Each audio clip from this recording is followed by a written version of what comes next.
안녕하세요. 오늘도 싱글벙글을 찾아주셔서 감사합니다.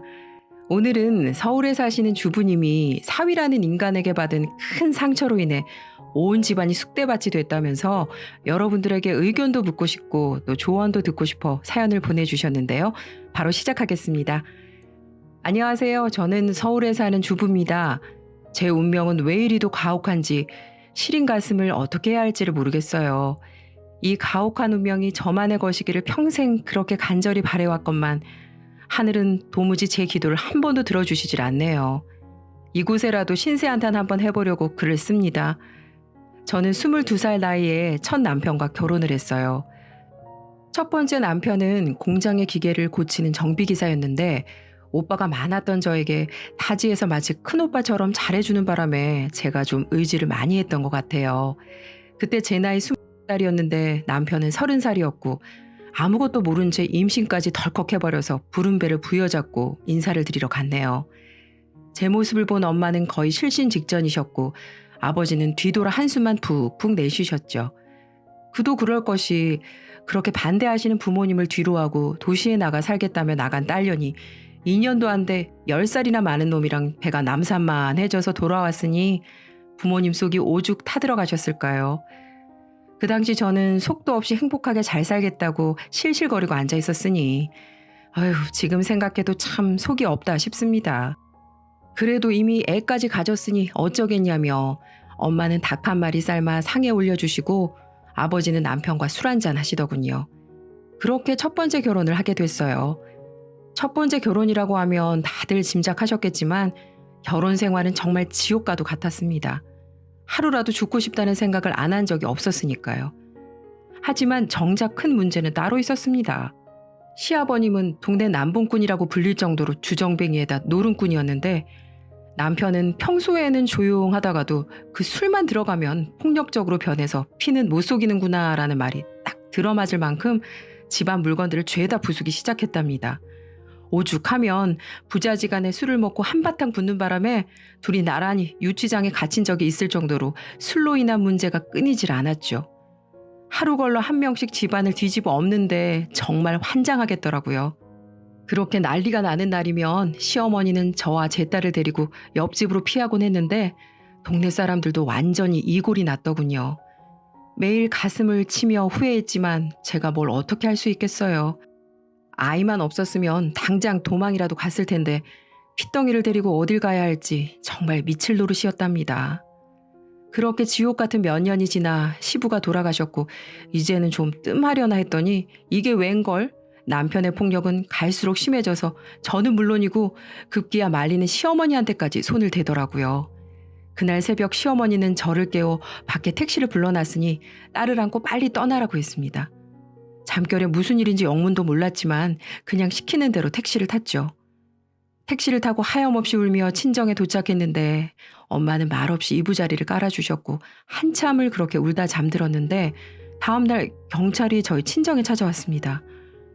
시어머니랑 남편이 간밤에 농약을 먹고 세상을 떠났다고 하더군요. 그제야 절 보낼 때 시어머니 표정이 무엇을 의미하는지 알 수 있었어요. 그동안 어떻게나 맞았던지 제 몸은 골병이 다 들어있었고 시어머니도 이골이 나서 저라도 살라며 도망치게 해주신 거였답니다. 시어머니가 남긴 쪽지엔 이렇게 살 바에야 우리 아들 자기가 데리고 가겠다며 미안하다고 적혀있더군요. 전 충격에 한동안 말을 잃고 말았습니다. 넌 제가 감당하기에는 너무나 큰 충격이었으니까요. 한동안 정신 나간 사람처럼 멍하니 시간만 보냈네요. 도시로 보내놨더니 애만 낳아서 데리고 돌아온 막내딸. 보기만 해도 복장이 터지셨을 법한데 그래도 친정 부모님이 계셔서 시간이 지나고 또 마음을 좀 추스릴 수 있었어요. 그렇게 친정에서 농사일을 도우며 살고 있었는데 어느 날 큰집 할머니가 찾아오셔서는 저희 엄마랑 이런저런 이야기를 하시더라고요. 그날 밤 엄마가 저를 불러다 앉히시고는 저더러 건넌 마을로 시집을 가라고 하시더라고요. 제 딸은 엄마가 잘 키워준다면서요. 과수원을 크게 하는 사람이 있는데 혼자 된 지 오래라 재치자리가 났다고 하더군요. 엄마의 마음을 100번 이해했지만 딸을 두고 갈 수는 없었어요. 아무리 멋모르는 어릴 때 낳은 아이라지만 내 속으로 낳은 내 새끼인데 어떻게 생리별을 할 수 있겠어요. 절대로 안 된다며 울며 불며 악다구니를 썼고 없던 일로 넘어가는 줄 알았는데 몇 달 후 그 가수원을 한다던 사람이 저희 집을 찾아온 거예요. 사과 괴짝을 짊어지고 와서는 마루에 탁 내려놓고 저를 쳐다보는데 어찌나 무섭게 생겼던지 몸이 벌벌 떨릴 정도였어요. 그날 그 사람은 저희 아버지와 밤새도록 술을 마셨고 다음날 부엌에 있는데 아버지가 저를 부르시더군요. 안방에 들어가 보니 제 딸은 그 사람 무릎을 베고 잠이 들어 있었어요. 놀라서 얼른 데려오려고 하니까 그 사람이 "이제 잠들었는데 그냥 두세요." 라며 처음으로 저에게 말을 건네더군요. 생긴 건 정말 무서운데 목소리는 차분한 게 마음이 조금 녹는 것 같았어요. 그 사람은 저보다 10살이 많았는데 부인이 아들을 낳다가 견디지 못하고 그만 세상을 떠났다고 하더군요. 10년 동안 그렇게 혼자 살아왔는데 아들에게 더 이상은 엄마의 자리를 비워둘 수가 없다며 자기랑 같이 살면 고생은 되겠지만 서운하게 하지는 절대 않겠다고 했습니다. 그때 제 나이가 고작 23살이었어요. 아이와 둘이 친정에 얹혀서 세월을 보내기에는 너무나 꽃다운 나이였죠. 무엇보다 딸아이가 그 사람 다리에 딱 붙어서는 도통 떨어지려고 하지 않더라고요. 그렇게 저는 보찜 하나 들고 딸아이를 무등 태워 앞장서는 남자를 따라 나섰어요. 엄마는 버선발로 뛰어나와 다시는 오지 말고 죽어도 그 집에서 죽으라며 눈물을 훔치셨습니다. 남편을 따라 들어선 집엔 10살짜리 꼬마아이가 뛰어나와 꾸벅 인사를 하더군요. "인사해라. 엄마라고 부르면 된다." 쭈뼛대며 눈도 마주치지 못하는 아이의 모습을 보니까 가슴이 시려왔어요. 동명이라는 그 아이는 인사만 하고 금세 자기 방으로 뛰어들어가 버렸고 여전히 제 딸아이는 남편의 목덜미에 딱 붙어서 내려올 생각도 하지 않았고요. 그렇게 제 두 번째 결혼 생활은 시작됐습니다. 남편은 사과나무만 수백 그루의 복숭아 농장도 운영했는데 일을 어찌나 잘하든지 혼자서 두세 사람 몫을 너끈히 해내더군요. 전 어릴 때도 농사일 한번 제대로 해본 적이 없었는데 적응하기가 정말 쉽지 않았답니다. 일은 좀 고됐지만 그래도 믿음직한 남편과 저만 바라보는 두 아이를 보면서 즐겁게 생활할 수 있었네요. 결혼 전 투박한 약속처럼 지금까지 살면서 남편 때문에 서러웠던 적은 없으니까 남편은 제게 한 약속을 지킨 셈이네요. 생각해보면 정말 어려운 약속이었는데도 말이죠. 제 딸 연실이는 워낙에 어릴 때 남편을 만난 터라 완전히 아빠 껌딱지였어요. 남편도 연실이를 얼마나 예뻐하는지 그 무뚝뚝한 사람이 연실이만 보면 입을 함지박만하게 벌리고는 다물지를 못할 정도였으니까요. 너무나 감사했지요. 자신의 씨도 아닌 아이를 그렇게나 위해주니 얼마나 감사한 일인가요. 반면 아들인 동명이는 저와 제 딸아이에게 쉽게 곁을 내주지 않더군요. 엄마 없이 무뚝뚝한 남편과 10년을 지내와서 그런지 말수도 없고 크게 저를 경계하거나 하진 않았지만 그렇다고 제게 살갑게 대해준 적도 없었거든요. 하긴 갑자기 젊은 여자가 여자아이를 데리고 들어와서 엄마라고 하니까 적응하기가 쉽지 않았겠죠. 하지만 딸아이에게는 아빠를 빼앗겼다고 생각하는지 가끔 저희 부부 몰래 괴롭히기도 해서 남편한테 흠씬 두들겨 맞기도 했답니다. 저도 너무 속상해서 동명이를 나무란 적도 있었지만 시간이 해결해 줄 거라 생각하고 제 나름대로는 최선을 다했던 것 같아요. 남편은 저와의 사이에 아이를 하나 더 갖는 걸 원했지만 제가 극구 만류했어요. 아직 동명이도 온전히 제 아이가 아닌 상태인데 두 아이를 위해서라도 이제 아이는 갖지 말자고 했죠. 남편은 못내 아쉬워했지만 두말 않고 제 뜻에 따라주었답니다. 우리 딸 연실이는 아빠의 사랑을 듬뿍 받고 자라선지 구김살 하나 없는 말괄량이로 자랐어요. 아빠 흰머리 하나에 10,000원씩 뜯어가는 사기꾼이기도 했죠. 티 없이 자라나는 그 아이를 볼 때마다 남편에게 너무나 감사했습니다. 아빠 없는 아이로 눈치 보며 살 수도 있었던 우리 연실이에게 그 누구보다 든든한 그늘이 되어준 사람. 평생을 제가 갚아도 모자랄 것만 같았죠. 남편이 딸에게 사랑을 주는 만큼 저도 동명이에게 많은 사랑을 주고 싶었지만 아무래도 남자아이다 보니 쉬운 일은 아니었어요. 무뚝뚝한 건 지 아빠랑 어찌나 똑 닮았는지 하루에 목소리 한번 듣는 것도 쉽지 않을 정도니까요. 시간이 그렇게 지나 동명이는 대구로 고등학교에 진학하게 되었어요. 제가 아무리 노력해도 쉽게 곁을 주지 않던 아이가 벌써 고등학생이 되어 집을 떠나니까 엄마 소리 한번 들어보지 못한 게 너무 아쉽고 또 더 많은 사랑을 주지 못해 미안한 마음에 참 속상하더군요. 그런데 며칠 후 제게 편지가 와서 열어보니 동명이의 편지였어요. 그 아이가 보내온 편지에는 자기도 엄마가 생겨 너무나 반갑고 좋았지만 자기도 아빠를 닮아 표현을 잘 하지 못한 것 같다며 자기 엄마가 되어주어 고맙고 사랑한다고 적혀 있는데 편지를 가슴에 안고 하염없이 눈물만 흘렸네요. 어쩜 그렇게 무뚝뚝한 건 쏙 빼닮았는지 그렇게 애를 태우더니 한 방에 저를 무너뜨리더군요. 가슴으로 낳은 우리 아들, 어느덧 세상에서 두 번째로 든든한 남자가 되어 있었어요. 떨어져 지내다 보니 동생에게 더 애틋한 마음이 생겼는지 동명이는 집에 내려올 때마다 연실이 장난감과 과자 같은 걸 챙겨왔고 예전엔 조금씩 어색함이 남아있었던 남매지간은 이제 아빠가 질투할 정도로 죽고 못 사는 사이가 되어버렸답니다.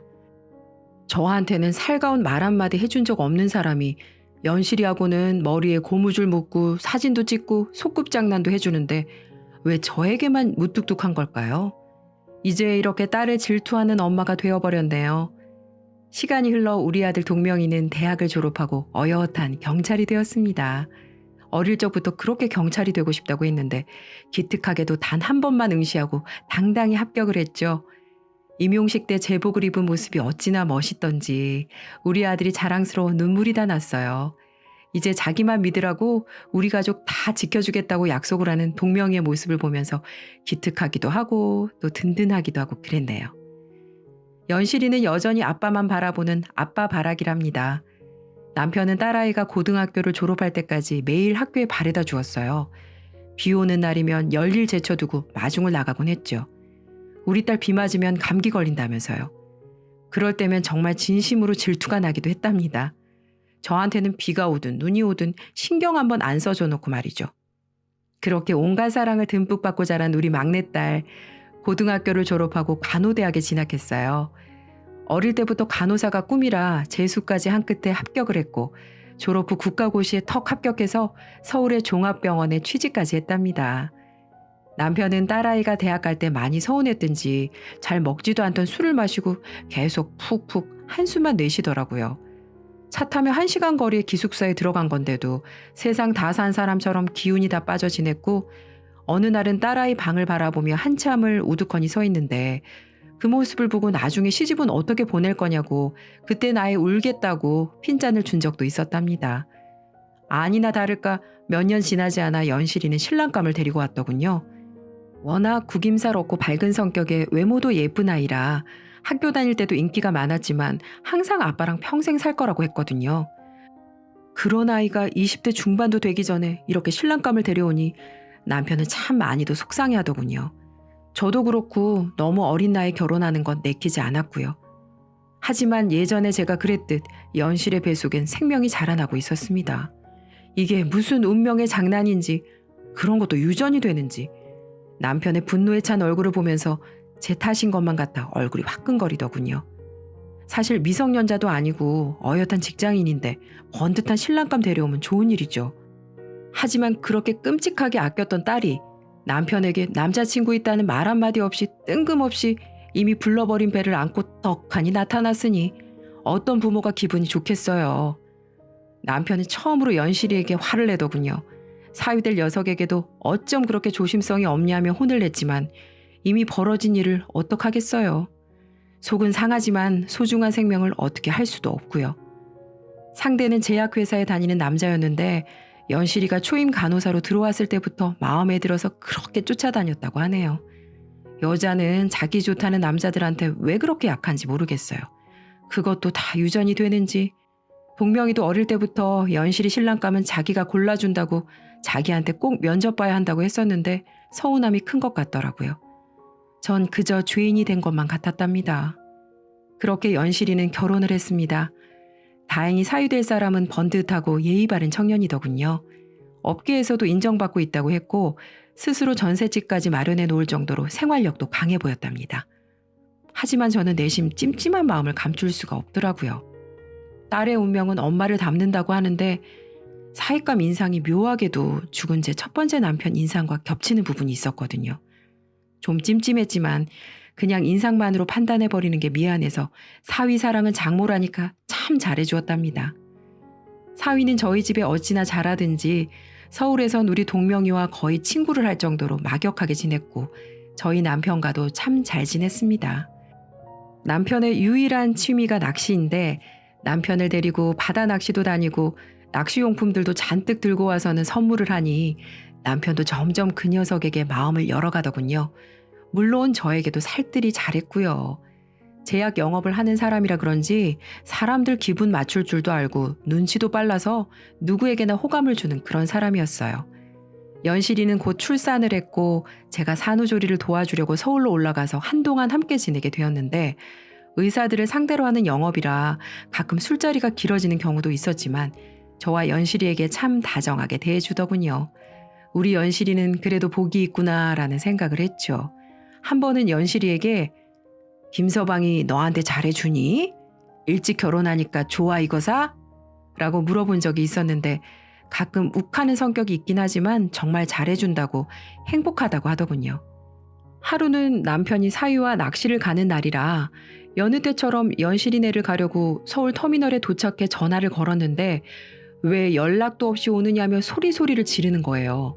갑자기 막 화를 내니까 당황스럽기도 하고 저도 화가 나서 화를 내고는 다시 충주로 내려와 버렸네요. 지 혼자 힘들까봐 바리바리 싸들고 먼 길 가는데 다짜고짜 소리를 질러대니 저도 너무 화가 나더라고요. 집에 내려와 속상해서 혼자 울고 있는데 이 녀석이 다시 전화를 해선 미안하다며 막 울더라고요. 아까는 그렇게 소리 지르던 애가 서럽게 우니까 무슨 일인가 싶어 계속 물어봤지만 별일 없다고 그냥 생리대가 돼서 그런 것 같다고 하는데 피부치가 그리 서럽게 우니 제 마음도 쓰리더군요.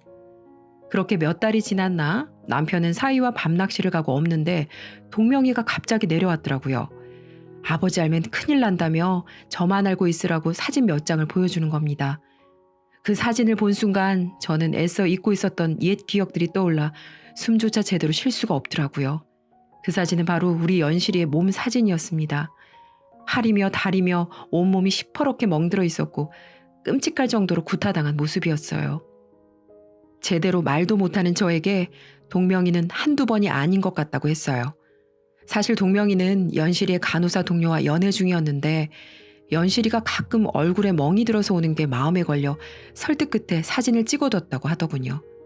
갈비뼈도 몇 대가 금이 가 있는 상태라 장기간 꾸준히 구타를 당해온 것 같다고 했습니다. 정말 하늘이 무너진다는 게 무슨 말인지 알겠더라고요. 모든 게 다 제 탓인 것 같았죠. 그 길로 당장 연실이를 찾아가 소매를 걷어보고 목덜미를 살펴봤더니 이미 여러 번 멍들다 지워졌다를 반복해서 피부가 아예 거뭇거뭇 색이 들어버렸더라고요. 당장 내려가자며 짐을 싸라고 했습니다. 그랬더니 연실이는 괜찮다며 자기 부부 일은 자기들이 알아서 하겠다더군요. 자기가 잘 못해서 그런 거라고 김서방이 실수한 거니까 괜찮다면서요. 이 미련한 거사 참는다고 고쳐질 것 같아? 여자한테 손대는 인간은 평생 못 고쳐. 평생 지옥에서 살고 싶어? 엄마가 뭘 안다고 그래. 엄마는 아빠 같은 사람이랑 평생 살았으니까 내 맘 모를 거야. 제 일은 제가 알아서 할게요. 우리 지환이도 있는데 금방 나아질 거예요. 걱정 마시라고요. 그 자리에서 주저앉아 하염없이 눈물만 흘렸네요. 숨조차 제대로 쉬어지질 않아 아무리 가슴을 두드려봐도 꽉 막힌 가슴은 풀릴 길이 없었습니다. 그날 밤 딸아이와 함께 이불을 깔고 누워 평생을 가슴속에 묻으려 했던 이야기를 꺼냈답니다. 바로 연실이 친부의 이야기였죠. 딸아이는 사실 남편이 친아빠가 아니라는 건 어렴풋이 알고 있었지만 워낙 어릴 때였고 남편이 워낙에 딸아이를 사랑해준 덕에 친부를 궁금해하지 않았거든요. 충격을 받아 말을 잇지 못하는 제 딸에게 연실아, 네 새끼랑 함께 남겨진다는 게 두렵겠지. 하지만 김서방은 이미 선을 넘었어. 그거 네가 제일 잘할 것 아니냐. 요즘 세상에 이혼이 뭐 그렇게 큰 흠도 아니다. 엄마가 이렇게 있으니까 걱정 말고 우선 집으로 가자. 연실이는 말없이 고개만 끄덕이더군요. 하지만 전 아무리 생각해도 여기서 그냥 당하고만 있으면 제가 미쳐버릴 것 같더라고요. 그래서 도저히 가만히 있을 수 없어 사위가 일하는 제약회사로 쳐들어갔습니다. 사위에게 복수를 조금이라도 해주고 싶었으니까요. 야, 김동윤, 좋은 말로 할 때 빨리 나와. 네가 감히 우리 딸을 갈비뼈 부러뜨리고 상습적으로 때리고 폭행을 해? 네가 사람이냐? 뱃속에 네 자식 품고 있으면서도 그렇게 마구잡이로 폭행을 했다면서? 넌 짐승보다 못한 쓰레기야, 이놈아. 여러분들, 지금 여기서 일하는 김동윤 팀장, 저놈의 실체를 밝혀드릴게요.